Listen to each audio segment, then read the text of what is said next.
ସୃଷ୍ଟି। କାହିଁକି କନ୍ୟା ପ୍ରତି ଏତେ ଘୃଣା ଭାବ? କାହିଁକି କନ୍ୟା ପ୍ରତି ଏତେ ଘୃଣା ଭାବ? ଏ ସୁନ୍ଦର ସୃଷ୍ଟି ତା ପାଇଁ ହିଁ ସମ୍ଭବ। କନ୍ୟାଟିଏ ଜନ୍ମ ହେଲେ ଘରେ, କନ୍ୟାଟିଏ ଜନ୍ମ ହେଲେ ଘରେ, ଖୁସି ନଥାନ୍ତି ସପରିବାର ଏଥିରେ।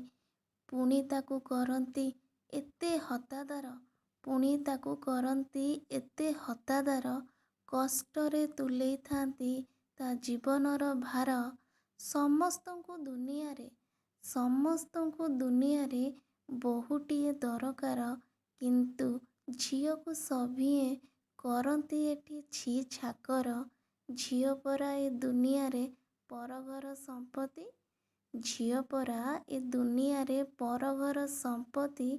ସେଥିପାଇଁ ବୋଧେ ସଭିଙ୍କର ମନୋଭାବ ଏମିତି।